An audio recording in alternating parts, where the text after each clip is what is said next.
बिस्मिल्लाहिर्रहमानिर्रहीम। अब हम स्टार्ट करने लगे हैं डेवलपमेंट ऑफ पेनक्रियाज वाला टॉपिक। जीआईटी हम पढ़ रहे हैं बायोलॉजी की, और इसमें पिछले जितने भी हमारे पास पार्ट्स गुजरे थे, जितने भी ऑर्गन गुजरे थे, उनकी हम डेवलपमेंट पढ़ चुके हैं। अब हमारे पास आ गई है डेवलपमेंट ऑफ पेनक्रियाज। अच्छा, पेनक्रियाज की जो डेवलपमेंट है इसको आप इस फ्लो चार्ट से सारा कर सकते हैं। अगर आप ये वाला फ्लो चार्ट कर लेते हैं तो पीछे कोई ज़रूरत बच नहीं जाती आपके लिए थ्योरी पढ़ने की, ठीक है। इसमें मैंने हर एक क्वेश्चन या कह रहे हैं हर एक जो पॉइंट है, जो एमसीक्यू जो पॉइंट ऑफ व्यू से इंपॉर्टेंट है, जो एससीक्यू में पूछा जा सकता है, वो सारा इस फ्लो चार्ट के अंदर मेंशन कर दिया हुआ है, ठीक है। अब पेनक्रियाज की डेवलपमेंट को हम इस तरह से समझते हैं कि जो पेनक्रियाज की डेवलपमेंट होती है वो होती है मेनली दो तरह के पोर्शन से या दो तरह की आउटग्रोथ से, ठीक है। एक होता है पोस्टीरियरली और एक होता है एंटीरियरली। जो पोस्टीरियर साइड पे होता है उसको हम कह देते हैं डोर्सल पेनक्रियाटिक बड, और जो एंटीरियर साइड पे होता है उसको हम कह देते हैं वेंट्रल पेनक्रियाटिक बड। इसको समझने के लिए हम केएलएम की ये वाली डायग्राम देख लेते हैं, ठीक है। ये फिगर 11.10 है हमारे पास। इसमें अगर आप ये देखें कि हमारे पास यहाँ पर उन्होंने शो किया हुआ है, ये हमारे पास ड्यूडेनम है, ठीक है। आप लोगों को पता है कि जो ड्यूडेनम है वो स्मॉल इंटेस्टाइन का पहला सी शेप पोर्शन होता है। इसकी डेवलपमेंट हम पीछे पढ़ चुके हैं। अगर किसी ने इसकी डेवलपमेंट वाली वीडियो नहीं देखी तो वो इसको देख सकता है, इसी प्लेलिस्ट के अंदर मौजूद है।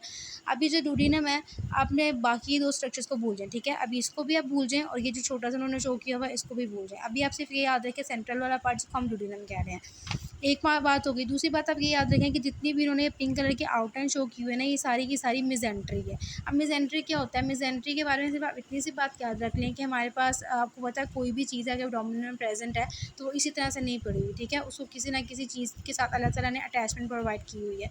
तो ये जो मिजेंट्री होती है कि बेसिकली ऐसे फोल्ड्स होते हैं पेरिटोनियम के, जो कि इंटेस्टाइन को एब्डोमिनल वॉल के साथ अटैच करा के रखते हैं। तो ये जो ड्यूडेनम है ये बेसिकली क्या है? इंटेस्टाइन का ही पार्ट है ना। तो इसका मतलब इसके साथ जितनी भी पिंक कलर की आउटलाइन सारी शो की हुई है, ये है मिजेंट्री, जिसने इस इंटेस्टाइन को एब्डोमिनल वॉल के साथ अटैच करवा के रखना है। अब होता क्या है कि हमारे पास दो तरह की आउटग्रोथ्स बनती हैं। एक बनती है पोस्टीरियर साइड पे, जो बड़े वाली है, इसको हम कह देते हैं डोर्सल पेनक्रियाटिक बड। एक बनती है एंटीरियर साइड पे, जो छोटी सी है, इसको हम कह देते हैं वेंट्रल पेनक्रियाटिक बड। अब इन दोनों में थोड़े से डिफरेंशिएटिंग पॉइंट्स हैं, हम पहले उनको डिस्कस कर लेते हैं। यहाँ पे मैंने इधर भी मेंशन किए हुए हैं। सबसे पहले जो डोर्सल पेनक्रियाटिक बड है उसके बारे में आप इतना याद रखें कि जो पेनक्रियाज का मेजर पोर्शन होता है वो बन रहा होता है डोर्सल पेनक्रियाटिक बड से। इस फिगर में अगर आप देखें तो आपको साइज से भी आइडिया हो रहा है कि जो डोर्सल पेनक्रियाटिक बड है इसका साइज बड़ा है as compare to this ventral pancreatic bud. तो यहाँ से आप लोग याद रख सकते हैं कि जो मेजर पोर्शन है पेनक्रियाज का वो बनता है डोर्सल पेनक्रियाटिक बड से। दूसरी बात आपने ये बात याद रखनी है कि जो डोर्सल पेनक्रियाटिक बड होता है ये पहले अपीयर होता है as compare to this small ventral pancreatic bud, ठीक हो गया। तीसरा जो डिफरेंशिएटिंग पॉइंट है वो ये आपने याद रखना है कि बनती तो दोनों हमारे पास ड्यूडेनम की एंडोडर्म से ही है, लेकिन डिफरेंस क्या है कि जो डोर्सल पेनक्रियाटिक बड है ये इसकी पूरी एक आउटग्रोथ होती है, ठीक है। ये जो ड्यूडेनम की एंडोडर्मल लाइनिंग है, इसकी जो पूरी एक आउटग्रोथ है वो हमारे पास है डोर्सल पेनक्रियाटिक बड, लेकिन जो वेंट्रल पेनक्रियाटिक बड है वो इसकी डायरेक्ट आउटग्रोथ नहीं है, ठीक है। ये देखिए ये बाइल डक्ट के साथ अटैच है, डायरेक्टली ड्यूडेनम के साथ अटैच नहीं है, जबकि जो डोर्सल पेनक्रियाटिक बड है वो डायरेक्टली ड्यूडेनम की एंडोडर्मल लाइनिंग से ही ड्राइव हो रही है, ठीक है। वो दोनों एंडोडर्मल लाइनिंग से ही ड्राइव रही हैं, लेकिन डोर्सल पेनक्रियाटिक बड डायरेक्टली ड्यूडेनम की ही एंडोडर्मल लाइनिंग की आउटग्रोथ है, लेकिन जो वेंट्रल पेनक्रियाटिक बड है वो ड्यूडेनम की एंडोडर्मल लाइनिंग की डायरेक्ट आउटग्रोथ नहीं है, बल्कि ये इस तरह से बाइल डक्ट के साथ अटैच होता है, उस पॉइंट पर अटैच होता है जहाँ पे बाइल डक्ट ड्यूडेनम के अंदर ओपन होना होता है, ठीक हो गया। अब ये दो बार जब डेवलप हो जाते हैं तो नेक्स्ट स्टेप ये होता है कि जो बाइल डक्ट होती है इसने रोटेशन शो करनी होती है। देखिए आपको एरो शो कर रहा है, ये बाइल डक्ट है, इसने इस तरह से बैक पर रोटेट कर जाना है।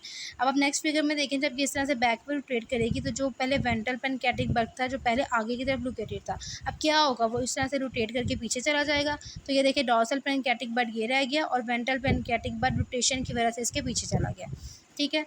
अब नेक्स्ट ये क्या होता है? अब नेक्स्ट यहाँ पे ना हमारे पास डेवलपमेंट होने लगी है पेनक्रियाज की।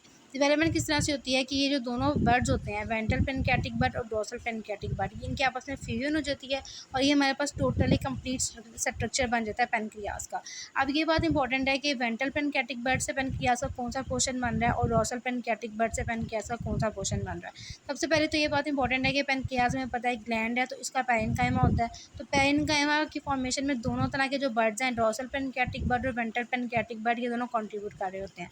अब पीछे जो वेंट्रल पेनक्रियाटिक बड है इससे बनता है uncinate process of pancreas and inferior part of head of pancreas. Pancreas का अगर आप स्ट्रक्चर देखें तो कुछ इस तरह से होता है, इस तरह से, ठीक है। अब ये वाला जो पोर्शन है इतना, ये तो हेड होता है पेनक्रियाज का। ये जो इसका छोटा सा एक प्रोसेस लिखना होता है ना, ठीक है, इसको हम कहते हैं अनसिनेट प्रोसेस ऑफ पेनक्रियाज। तो हेड ऑफ पेनक्रियाज का इंफीरियर पोर्शन और ये जो अनसिनेट प्रोसेस है ये बन रहा है वेंट्रल पेनक्रियाटिक बड से। बाकी जितना भी पोर्शन रह जाता है ये सारा बनता है डोर्सल पेनक्रियाटिक बड से, ठीक है। अब मेन बारी आ जाती है इनके अंदर डक्ट्स की। पेनक्रियाज के साथ दो तरह की मेन डक्ट्स होती हैं, एक होती है मेन पेनक्रियाटिक डक्ट और एक होती है एक्सेसरी पेनक्रियाटिक डक्ट। अब होता है क्या कि हमारे पास दो बड्स थे ना, एक वेंट्रल पेनक्रियाटिक बड था और एक डोर्सल पेनक्रियाटिक बड था। तो जो मेन पेनक्रियाटिक डक्ट होती है उसमें कुछ और पोर्शन कंट्रीब्यूट करता है उसकी फॉर्मेशन में, और जो एक्सेसरी पेनक्रियाटिक डक्ट होती है उसकी फॉर्मेशन में कुछ और पोर्शन कंट्रीब्यूट करता है। अब जो हमारे पास होता है ना ये डोर्सल पेनक्रियाटिक बड का जो डिस्टल पोर्शन होता है और जो पूरा का पूरा वेंट्रल पेनक्रियाटिक बड होता है, ये दोनों जब मिलते हैं तो हमारे पास बना देते हैं मेन पेनक्रियाटिक डक्ट, ठीक है। यहाँ पे उन्होंने शो की हुआ है, ये जो बड़े वाली आ रही है ना ये टोटल, ये हमारे पास है मेन पेनक्रियाटिक डक्ट। अभी देखिए पेनक्रियाटिक डक्ट उन्होंने हाईलाइट भी किया हुआ है इसे। तो ये जो पेनक्रियाटिक डक्ट है ये कैसे बनी है, ये जो हमारे पास डोर्सल पेनक्रियाटिक बड है बड़े वाला, इसके डिस्टल पोर्शन से और कंप्लीट वेंट्रल पेनक्रियाटिक बड से। अब रह जाती है एक्सेसरी पेनक्रियाटिक डक्ट। तो अब हमारे पास ये जो डोर्सल पेनक्रियाटिक बड था इसका प्रॉक्सिमल पोर्शन रह गया था ना, इसका प्रॉक्सिमल पोर्शन जो रह गया था वो कंट्रीब्यूट करता है in the formation of accessory pancreatic bud. तो इस तरह से हमारे पास पेनक्रियाज की डेवलपमेंट है वो कंप्लीट हो जाती है। नेक्स्ट वीडियो में हम इंशाल्लाह इसकी हिस्टोजेनेसिस और इसके जो क्लिनिकल एनॉमलीज क्लिनिकल कोरिलेट्स होंगे उनको डिस्कस कर लेंगे।